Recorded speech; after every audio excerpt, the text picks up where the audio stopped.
off tonight. I am Alderwoman Green. I want to thank everybody for coming out this evening. We have speakers on all 5 of the different tax issues that are going to appear on the April 5th ballot. So I wanted to welcome you to the 15th Ward, and if you have not joined the 15th Ward Democrats and live in the 15th Ward, we would love to have you join as a member. But I'm going to turn this over tonight to the president of 15th Ward Democrats, who's going to kick us off, Richard Buteau.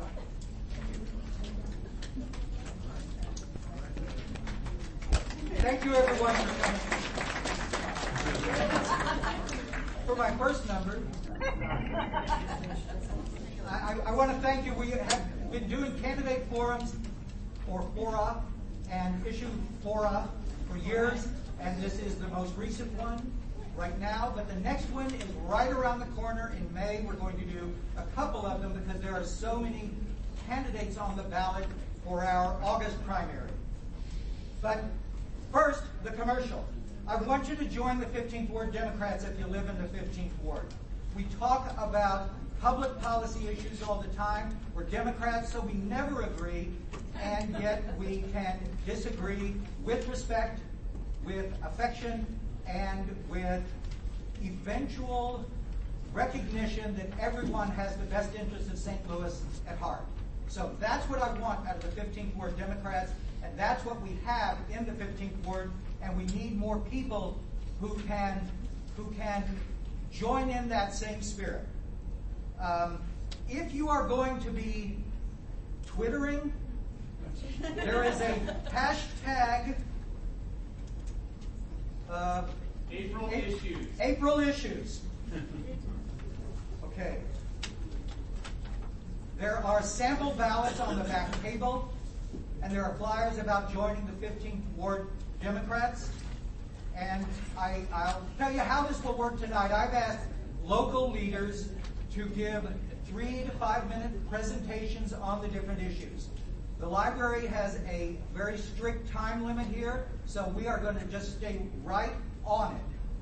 Please excuse me if I get rude in the question and answer part, but the questions that we will have time for from you will be questions. They will not be preambles and questions. They will not be speeches and questions. They will be questions, or they will be the next question. And for the speakers, they will be answers to the question that was asked, not the question you wish had been asked. So, our first speaker is Damian Johnson, a citizen and active voter who will be speaking against Proposition E, the earnings tax retention. Damian?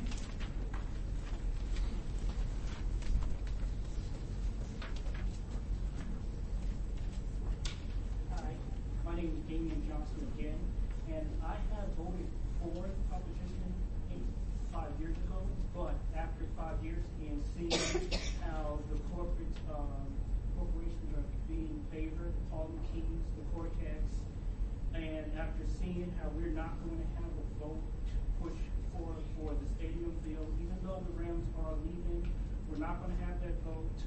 And I view it after the push to kick citizens out of the 5th Ward in favor of earnings tax, I have to vote no. I don't trust what's being done. Can you hear me? Better. Thank you. Yeah, okay. Take the mic out.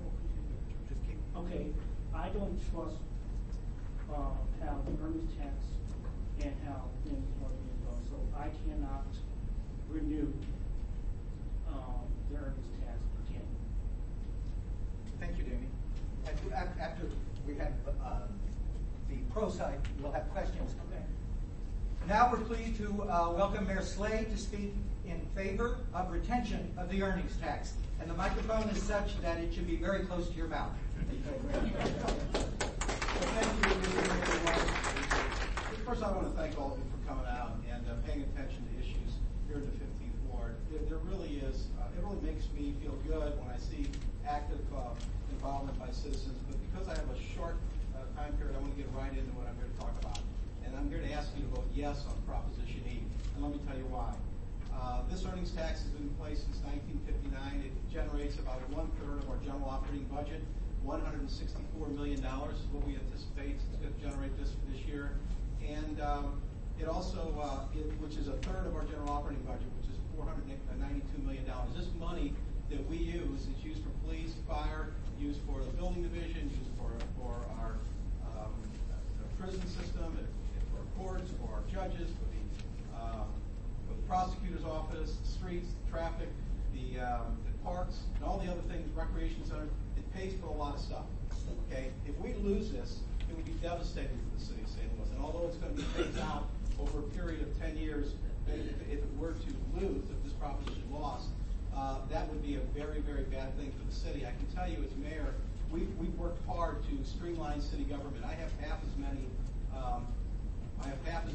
employees in my office now than previous mayors had. It's 27. It's 14 now. We have cut nearly 1,000 jobs in city government since I've been there. So we're paying our bills. We're balancing our budget, even under tough economic times. And this earnings tax is really a fair tax. Everybody pays it. Nobody's exempt. If you've got earnings, nobody's exempt from it. And I want to just correct a statement that's being made by the opponents of this. This thing about these corporations getting these huge breaks. Let me tell you, I have to explain what they're mischaracterizing. And that is, for example, take Peabody.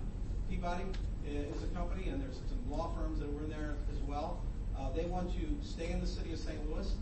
They have opportunities to leave. They want to keep their jobs here, and they want to grow jobs. And they not only want to grow jobs, they possibly want to grow salary. We tell them, look, you keep your jobs in the city of St. Louis, and you grow jobs and salaries. Then what we do, we'll give you a 50% rebate on the growth in the earnings tax. So they're still all paying the earnings taxes, and over a period to enough to pay for whatever build out or whatever investment they want to make in a facility, which I think is a great incentive. In the end, like Peabody, they didn't hire any more people, so they got no rebate on their earnings tax. So 50% of the growth in the earnings tax. For example, you hire 5 more people. Let's say you have 200 employees. You hire 5 more people. The 50% of the growth on their earnings tax goes to help the build out, but the other 50% goes to the city of St. Louis. So our earnings tax is actually growing because we've been very responsible about this. It's grown faster than our general operating budget, and so it is a growth tax. And so I'm here to tell you that if this goes away, one of the problems is we're going to have, how much time do I have? You're right at you. So I'm going to finish real quick. Darlene will be here. So if we get rid of the earnings tax, here's the problem. This was backed up by a study that Rex Sinfield paid for. That, first of all, I'll make sure I get it right here. The alternative sources are not sufficient, and they may very well have a worse economic effect on the city. So right now, Darlene will tell you 60% of the earnings taxes are paid for by non-city residents. That's a majority of it. If we get rid of it, that tax burden is going to go just on St. Louisans. 30% of whom, we have 30% of people live in St. Louis live under the poverty line. That would be a travesty. That would be a problem. Look, there's no exemptions. Everybody pays it. It's a fair tax, and it really does support all the things we do for the city of St. Louis. Thank you. Now please welcome Darlene Green, the Comptroller for the city of St. Louis.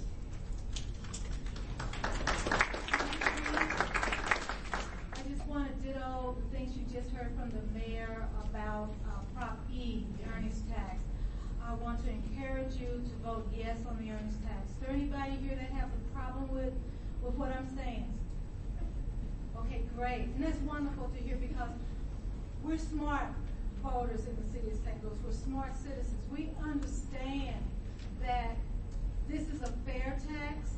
30% of the people drive over here from Illinois and they work in the city, they're paying that. 30% drive out from St. Louis County, they're paying it. So that leaves the 40% of us that live here, that we choose to live here, we're paying it. That's the part. The mayor told you that the earnings tax is in over 4,000 other jurisdictions, between 1% and 4%. We've got a break here in St. Louis. We only paying the 1%. I ran into a young lady going into a neighborhood meeting just like this, and she says, what's the problem? I just moved here from the East Coast. What's the problem? Why? 3%, 2%. They come to the great city of St. Louis where there's a free zoo and all kind of amenities. It's a clean city. And so that's why I support the earnings tax, because it's fair and it's about keeping St. Louis with the delivery of city services that are critical to keeping this city vital and vibrant and growing. The other thing I want to talk to you about is Proposition F. That's about a $25 million no tax increase general obligation bond. It will not raise your taxes. $25 million is very needed for city capital. It's going to go, the majority of it, to the firefighters. So in order to help you remember, you've got $15 million going to critical firefighter needs. That's Prop F. F for firefighters, E for earnings tax. Are you with me? Yes. Thank you, and God bless.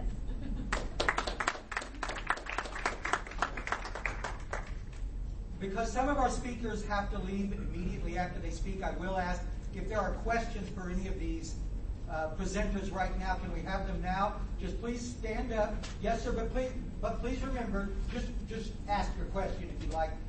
A brief question. Thank you. What assurances do we have that Prop F dollars will be spent as outlined in the handout we got today? Ms. Green, is that probably best directed to you? Yes. What is the question? Yes. What assurances do we have that the dollars will be spent on Prop F as you have outlined? That's a really good question. That's an excellent question. I've been your comptroller for the last 20 years. This is the list that was carved together by the departments of the city of St. Louis, not by my office alone, not by the mayor's office, but these are the people that work. The firefighters have not had any real capital equipment since 1999. They called me and asked me, what can we do, comptroller? I said, well, the levy right now is at 13 cents on $100, your property tax. It'll stay there if we issue $25 million. Their taxes will not increase. They asked me to move forward. That's what I did. $15 million will be spent for the firefighters. Then, as you can see, these other departments came forward, talked about their needs, and they're listed here. So you have my assurance that these are estimates, but this is where the money is intended to go, and it will go there. Next question. Yes, sir. The mayor said, this is a question for the mayor about are there exceptions for the earnings tax? My understanding is that the taxi companies, not all of them pay the earnings tax. And is that true? And will you apply pressure on the Metro Taxi Commission to make sure all the taxi companies do pay the earnings tax? Well, earnings taxes are paid by individuals based on making money, if they make money in the city. My understanding is that taxi drivers should be paying earnings taxes if they're earning money in the city of St. Louis. That's my understanding. Now, are you aware of any exemption for taxi drivers? I'm not aware of any. That's as much as I can tell you. It's an earnings tax though. So if you're retired, you don't pay it. If you're getting Social Security, you don't pay it. If you're getting a pension, you don't pay it. It doesn't go against. But if you're making money in the city, the professional sports players that come from out of town, they're paying the earnings tax For the days that they're here. for the days that they're here. Yes. Yeah. So I'm not aware of anybody getting any exemption, any particular. And the taxi cab companies are companies, so they would be paying corporate payroll taxes and other things as well. And Damien is asked to respond to that same question, please. Very briefly. Yeah. If you're an independent contractor, you are not paying the earnings tax. So if That's not true. An independent contractor? I paid it for 10 years. I know. Well, if they're not paying it, they should be. Let's put it that way. I'll get the names. We had another question here. Now that you've heard the concerns about the lack of transparency around the TIFs and where the earnings tax is actually being spent, is there a plan in place to help resolve those concerns? What concerns? I'm sorry, what concerns? The lack of transparency around where the TIFs are allotted and who they're allotted to and where the earnings tax is actually being spent.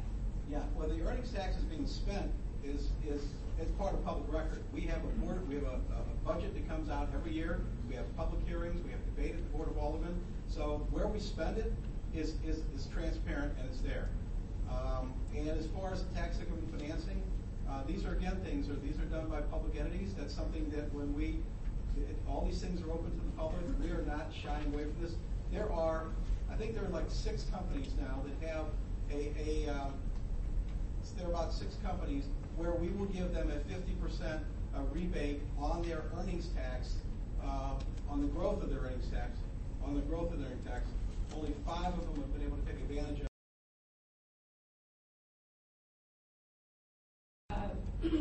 proposition S or Y. The reason behind that is because basically I feel like these are taxes imposed upon the people of St. Louis to offset the lawsuit that MSD lost in 2012 when they went to court with the EPA. So both are government agencies. The EPA is at the federal level and MSD is also at the federal level, but like more so state than federal. So the lawsuit was basically because they don't maintain the sewage system here, and the solution that they came up with was knocking down abandoned houses. So MSD said, if we get rid of all of these properties, and the stormwater can come up into the ground, and that way we don't have to worry about pretty much what's underground. So the budget for that was $20 million over the course of 20 years. So that breaks down to about $5 million a year, and then the city fronts $1 million for that. So I think that's a pretty good solution. The reason I don't think all of this is effective is because they haven't even tackled that option that they have there. We don't see those houses being knocked down at the rate that they could be with that funding. So why are we going to take out bonds or raise taxes to do something when we have, like I said, we haven't even already explored this option to its full extent. So I'm not for it. I mean, if you want higher taxes, I mean, basically all of the propositions on this ballot are for higher taxes. I mean, I'm pretty much against all of them, but if I have to choose any of them, this would be the last one that I would absolutely agree with, and I'm not for it at all. We have sewer issues on the north side of the city. Well, I mean, we have abandoned houses, and like I said, we don't see those being knocked down, even if it's not in your neighborhood. I mean, I'm sure on State Street you see houses that could be knocked down, and the stormwater could, escape there, but that's not happening. Because I don't want to sound like I'm just speaking from my area. I know that's an issue over here also. But basically, just explore one option before you go trying to impose something else on the citizens is all that I'm asking. Thank you. Are there questions? Let's see if we've got some questions. Yes, back here. I was just wondering if one or both of you could go into a little bit more detail about this alternate option, or what the knocking down of the abandoned homes, how that allows for savings or a less cost, especially in regards to the EPA's decision. Yeah, I'll answer that. It's a $4.7 billion program over 23 years. We're 3 years into it. We spent we will have spent just under $1 billion at the end of the 4th year. That $4.7 billion is a lot of projects, large to small. Deep storage tunnels, new sewers. The demolition money is part of a green program that we've been running the pilot on for the last 5 years. And the green pilot is $100 million in green infrastructure we call rainscaping in lieu of a tunnel that would have cost $1.5 billion. At the time we negotiated the consent decree. Consent decrees, I mean, every major metropolitan area has one. There's about 1,000 sewer districts that EPA is going after. So this isn't anything unique. But what we're able to negotiate is in lieu of a deep storage tunnel, it would have cost $1.5 billion, and maybe it was used 3 or 4 times a year. We negotiated $100 million in green infrastructure as a cost savings, but green by partnering with other initiatives, other agencies, you can make it more than just sewer system related. You can make it add the neighborhood amenities, perhaps reduce crime in certain ways.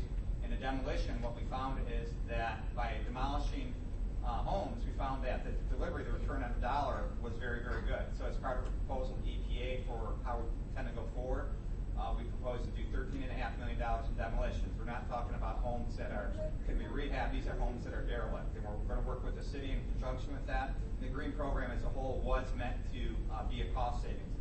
The $4.7 billion, I want to state, we negotiated that down to probably about a total of $6 billion. There are no other options. We have an agreement with the EPA and the Missouri Coalition for the Environment, and the consent decree that we have. I actually, he just backed up everything that I said, gave you more in-depth detail, so I don't have anything to counter with that. Again, I'm just saying that that's not finished, so let's not jump the gun and tax ourselves to death with something else. So let's stay the course and see how that's gonna go. We might get a lot out of that, and then we can revisit this at a later time, as far as taxing. Yeah. Thank you. There was another question. Joe?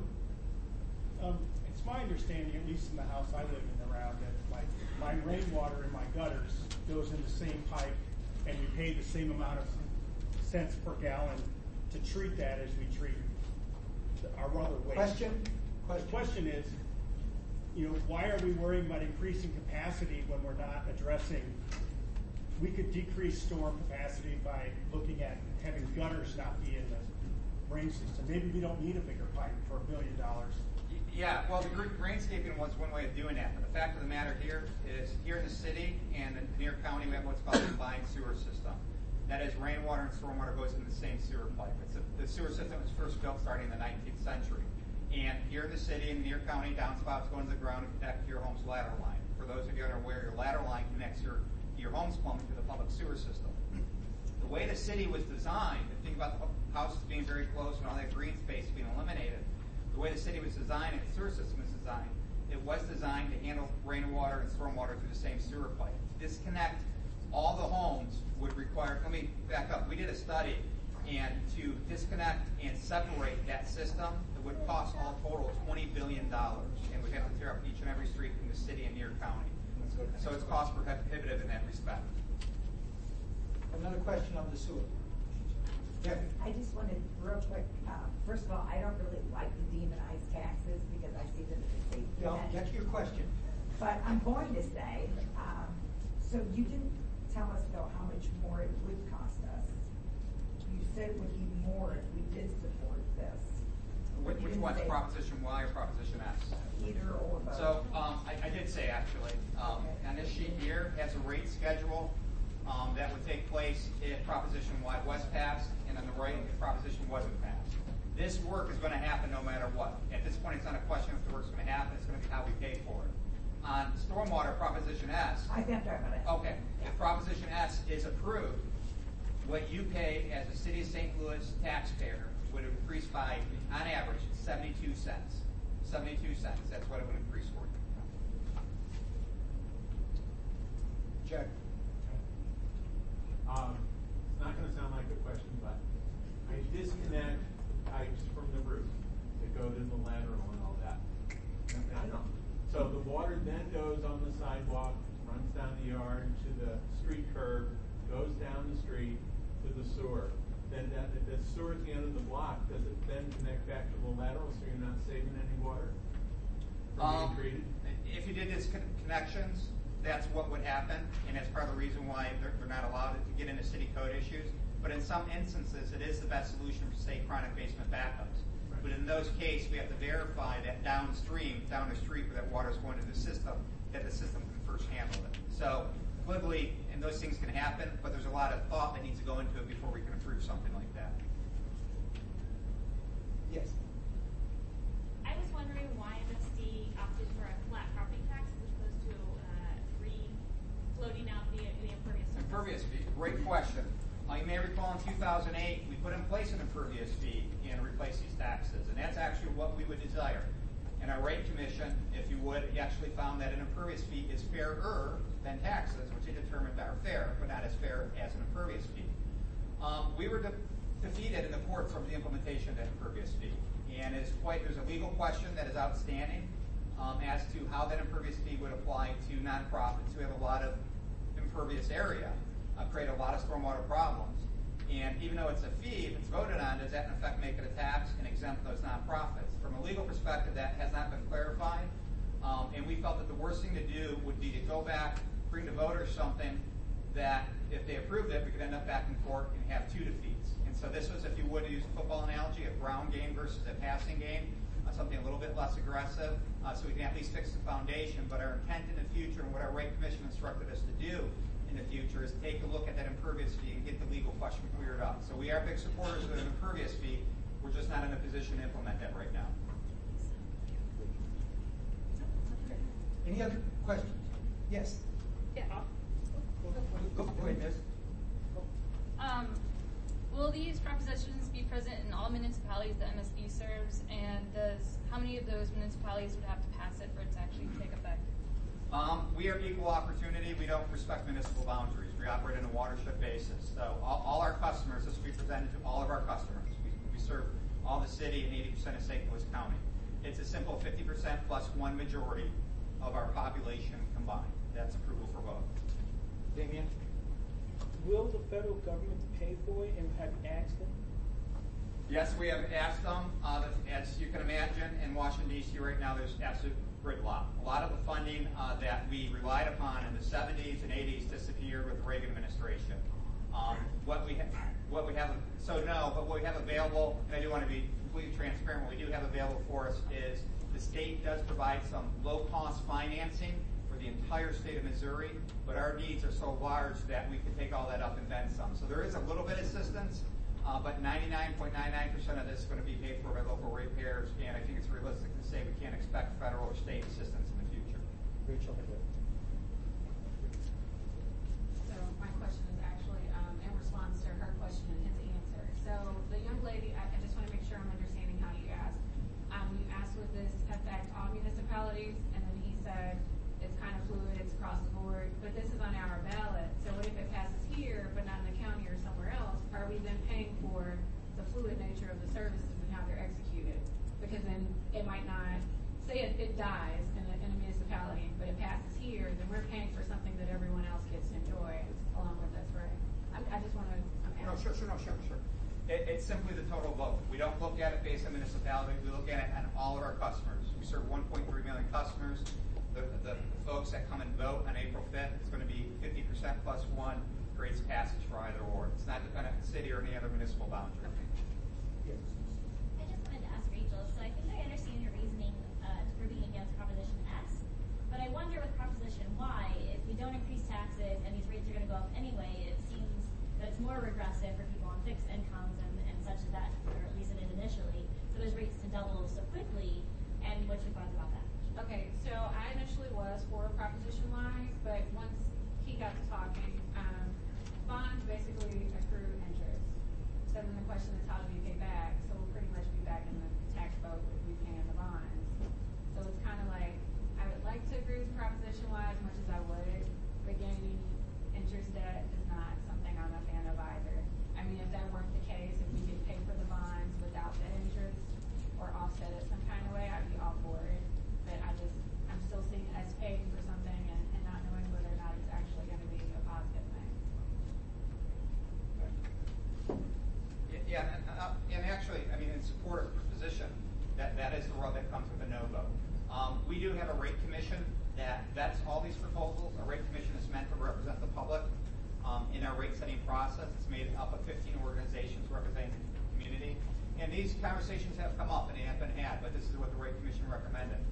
One other thing in support of what Rachel said earlier, not to cross over in advocacy, but yeah, we didn't maintain our system well for many, many years. Through the 80s and 90s, rates were in single dollars. But we had a new board of trustees, a new management team that came in place in 2003. And to catch up with the deferred maintenance that we did, we do have to increase rates, and they're going to have to stay high. But this work is going to happen no matter what. Thank you very much for coming and speaking. And Natalie Vowell, founder and executive director of Project Raise the Roof, is here to speak in her opposition to the Proposition 1.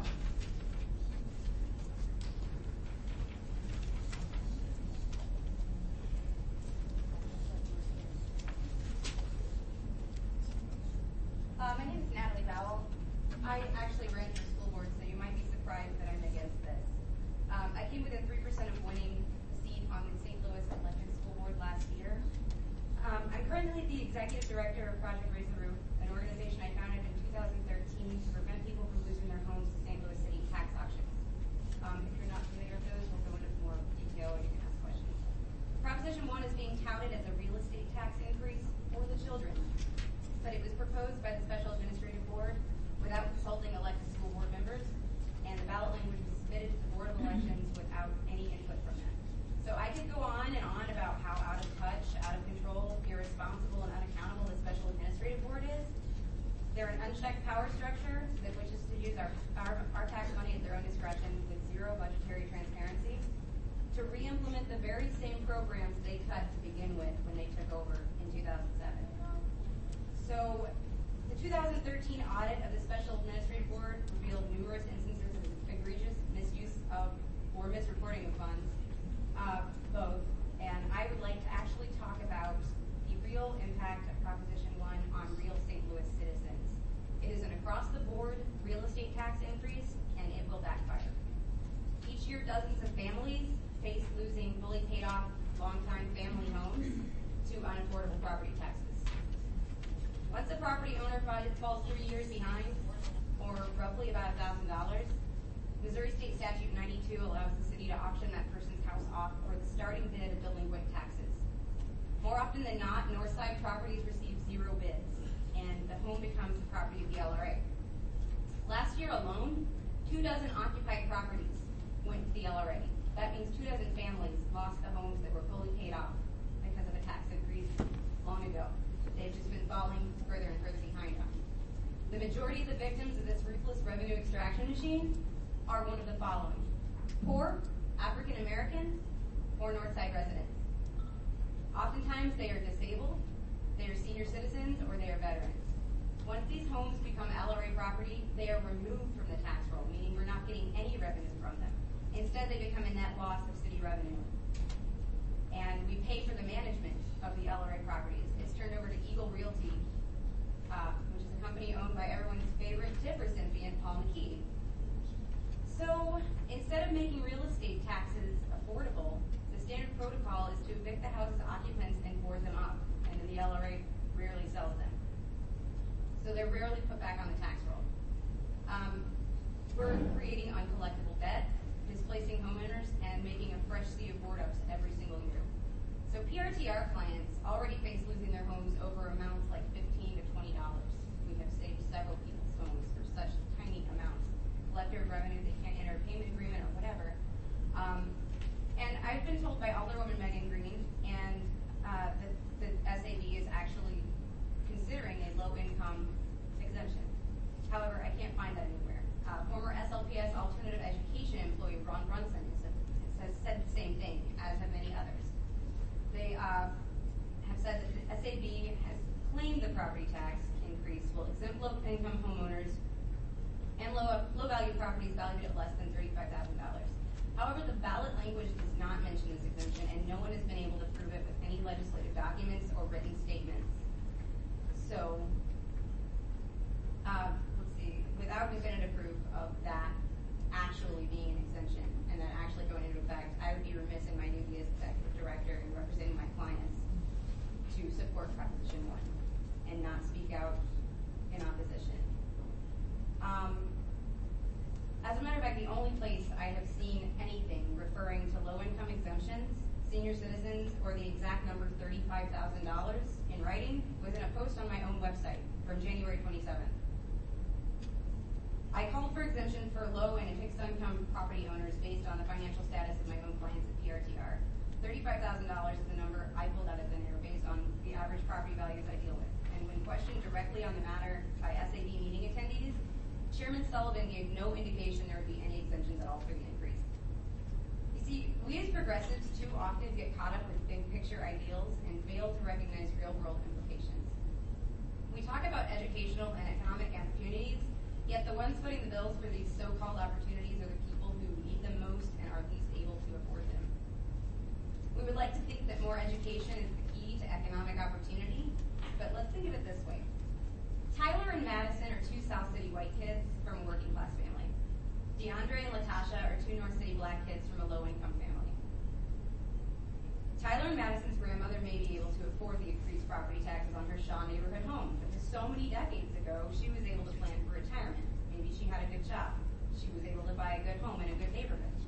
DeAndre and Latasha's grandma lives in Wells Goodfellow, and and is barely scraping by on Social Security income. While Tyler, Madison, DeAndre, and Latasha are all being given the same educational opportunities, we fail to consider that either a private bidder or the city itself will take DeAndre and Latasha's grandma's house away when she falls behind in property taxes she can't afford. Since grandma's Social Security income doesn't increase to cover her municipal or real estate taxes, it's most certain that she can't afford an estate planner either. So Tyler and Madison will most likely inherit grandma's house or be able to sell their share in the family estate to pay for college or start a business. But DeAndre and Latasha won't have that option. They'll be stuck in the rent cycle, relying on the public education grandma paid for, or rather couldn't afford, to somehow eventually buy a home of their own or pay for college tuition. Sorry. All right. Basically, if you have a Black Lives Matter sign in your yard, then I beg you to consider the Black lives that will be destroyed by this rippling effect of this tax.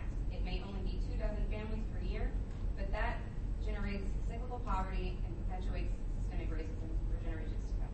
So, thank you.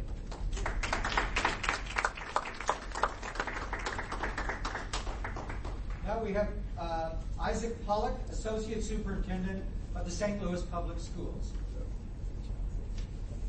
Good evening, everyone. Can you all hear me? No, I really messed the microphone up. So I'll address the comments that were just made in a moment, but I'll start off by just sort of explaining what all of this is in case there's some confusion, and then get to that piece. So this is a 75-cent increase on the operating tax levy for $100 of assessed property. So it would go from $375 to $475, which would come out to $144 on a $100,000 house per year. So it's been 25 years since the last time that St. Louis Public Schools or any educational institution in St. Louis has asked for a tax levy increase. And even with this increase, it puts us, I just want to sort of put this in perspective. So St. Louis would still have the lowest tax levy for education in the for all the comparison districts in the area. There are 4 pieces that this fund would go toward. First is that currently we use one-time dollars to pay for all pre-K, universal pre-K for all children across the city. Those dollars are up. So if we do not get this tax levy increase, we will not be able to actually provide universal pre-K for the students that we are talking about across the entire city. Second is that it would go toward character and alternative education to make sure that we are thinking very critically about how to reduce our out-of-school suspensions and actually providing the right educational opportunities for all of our students. The third is about safety and security, making sure that we have an increase, an upkeep of our well-trained officers and our up-to-date equipment. The third one is the most important one, and I really want to hit this home. We have the lowest salary for teachers across the entire region by $3,000 on average. That was done, I think, pretty intentionally. I'm pretty new, so I've only been here for 9 months, so I'm sort of just talking as best I can on the issues that you all know much better than I do. But for a couple reasons. The first is that 7 years ago, when Dr. Adams started in his role, there was a $40 million deficit. That has gone to a $20 million surplus, and it just stays there. And now we've sort of realized that, yes, we can move past that, but we realize that has gone on the back of teachers, and that's not okay. And that means that many of our well-qualified and well-paid teachers who want to get paid more, deservedly so, have left for better districts, for different, better-paying districts in the county. So we want to make sure that we have the best teachers for all of our students across the entire city, and these funds would actually do that for us. To make one last point on this, the funds would be proportional to all educators, public educators in St. Louis, so it would go toward charter schools as well as public schools, proportional to the enrollment for both those. And I just want to sort of 2 quick points on what was mentioned before I came up. The first is, right, we can have our own discussion at a later date, or sort of in the back of the room, about SAB versus elected officials and all that. And I know people have concerns in both directions, and this isn't about that. This isn't about who is controlling the funds. It's about the fact that folks like myself who want to do the right things for kids can't do that with teachers who are leaving because they're getting paid $3,000 less than the least paid district neighbors. And the last thing is that, the Tyler, Madison, and DeAndre and Latasha were mentioned, and I want to make sure that we're thinking very critically about this, that yes, there's this issue of, and I can't speak as eloquently to the issues around housing, and that's not my expertise, and I won't try and speak to that. I will just try and speak to the fact that what SLPS does is we try to provide excellent educational opportunities to all children in the city. We have increased the amount of parental choice, so your ability to go to different schools across the city. We've set bars for our schools, and my personal work is with Sumner and Vashon High Schools this year to make sure that next year they open in a much different way, in a much better way. So this issue of which kids are we educating is on the top of our mind. But certain parents who may choose to vote this down may do so not because they care about other children and their houses being foreclosed on, but because they care about the extra $144 a year on their $100,000 house, or proportional. And I understand that, right? I just want to make sure that what we are thinking about every single day is what's best for our students across the entire city. And without these funds, we are afraid that we wouldn't be able to provide the educational opportunities that we all want for all those children. So, my question is probably one of the last people we're going to have. If there's $20 million surplus, then why haven't we raised teachers' salaries? Can you repeat the question? Sure, the question was, back. Yeah. If there's a $20 million surplus, why haven't we raised teachers' salaries? So the operating budget of the district is around $400 million. So $20 million, and actually it's around $18 million, is a cushion that we operate. Sort of, we went from $40 million deficit to the $18 million surplus that we currently have. So that's a cushion that we need in case there's some other issue that we can't foresee. Because the last thing we want to do is not be able to pay our bills on time, which is my understanding. Again, been here for 9 months. My understanding is before Dr. Adams came in, that was where the district was.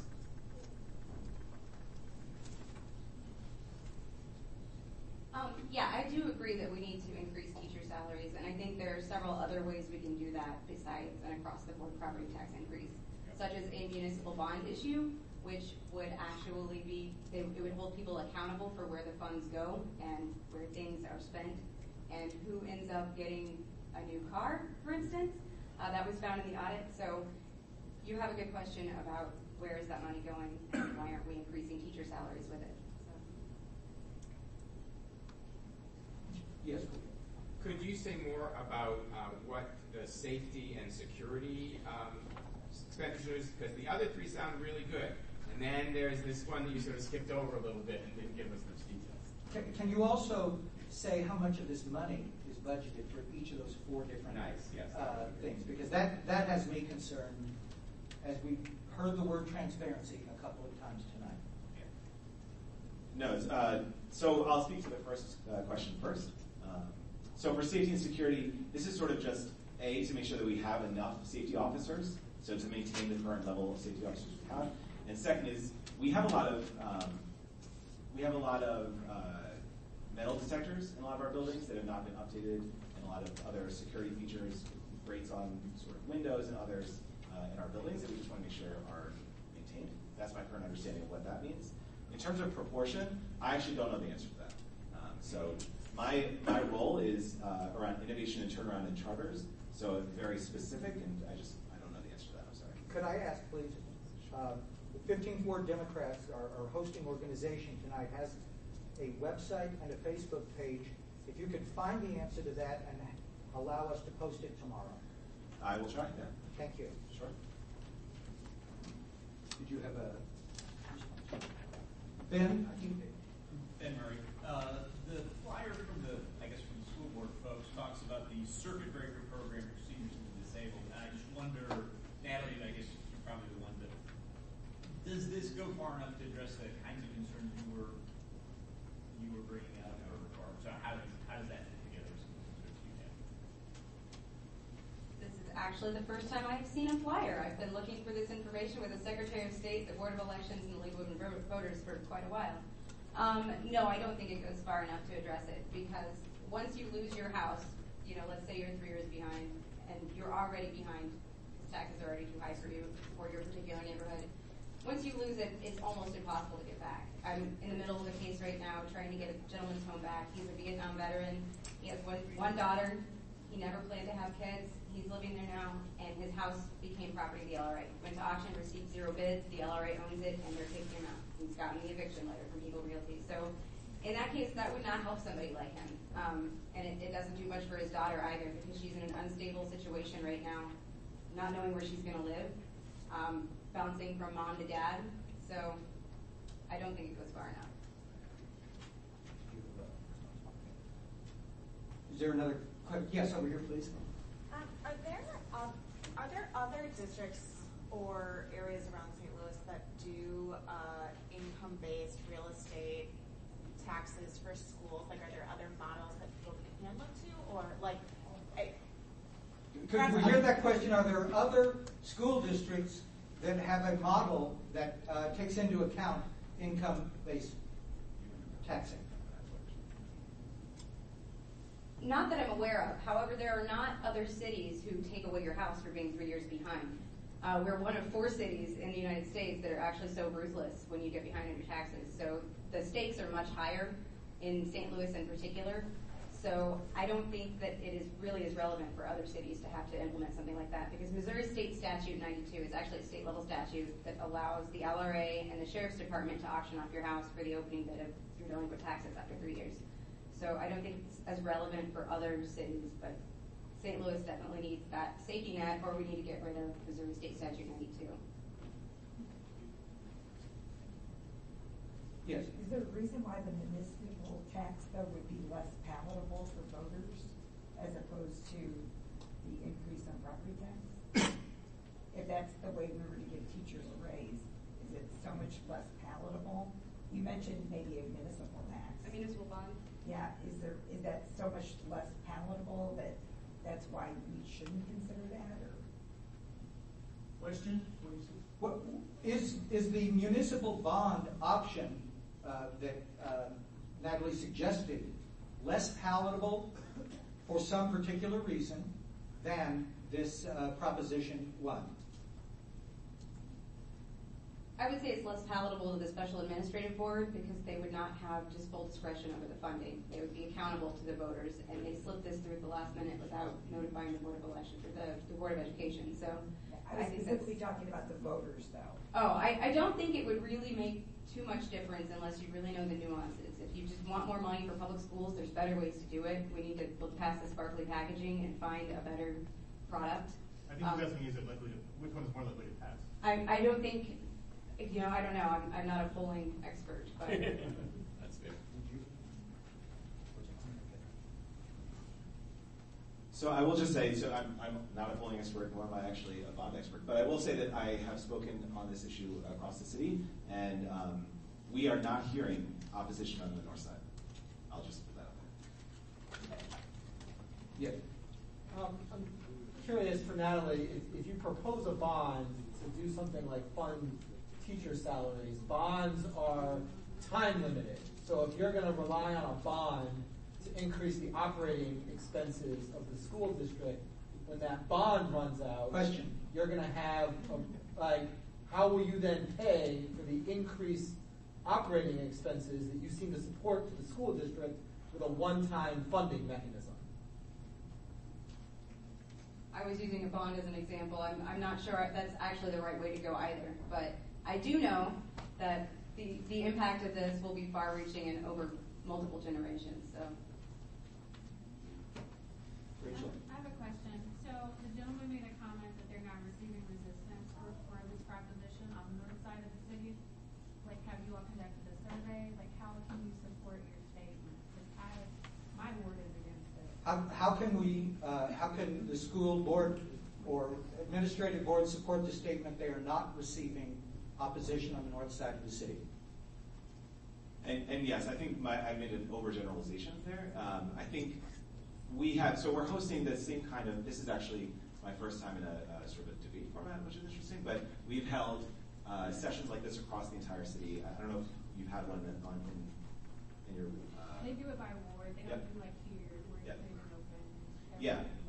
Yep. And so we've sort of held those, and we meet sort of fairly regularly to sort of hear about what we're hearing, and where people have signed up for additional volunteer hours, and where people have taken signs and whatnot, and so that was where the data I was using for that. Yes, sir. Do you guys know what the teachers want? Do you guys know what the teachers want? Is the question. So my first month here, actually several months here, were, I don't know if you all saw this on the news, but every single month at the board meeting, teachers came out in huge numbers with signs, and they haven't had a formal raise, like a step increase, in 8 years. We've done one-time raises of a certain amount, 2.5%. We're doing one in this year actually, in the most recent contract. So the answer is they want what all people want, which is stability in their profession and stability in their jobs and whatnot, and a decent salary for what they're doing. And I think that's what they really want. They've endorsed the proposition.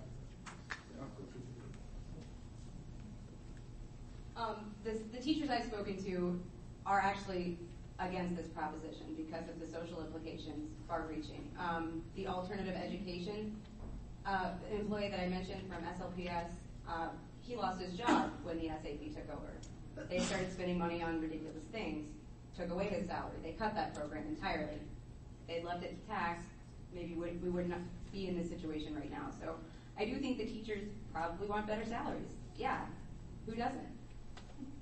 But there are teachers who are in opposition to this. So it's just we have not had formal flyers gotten together and a bunch of money behind our campaign. So we're out there, as many of us as possible, speaking in board meetings. Any more questions? Okay. April 5th, that's the day. Yeah. You got to vote. If you're going to be out of town, you can vote absentee. If you are an eligible member of the 15th Ward Democrats, you can vote on our endorsement tonight. We will be counting the votes tonight. The 15th Ward Democrats' eligible voters are those who live in the 15th Ward who have been to at least 3 meetings or events or volunteer opportunities that we sponsored and pay $10 a year to come and argue with other Democrats. But if you are an eligible member, please check at the back table to make sure you've got your ballot. If you're unsure if you're eligible, please check with them. They've got the numbers there. And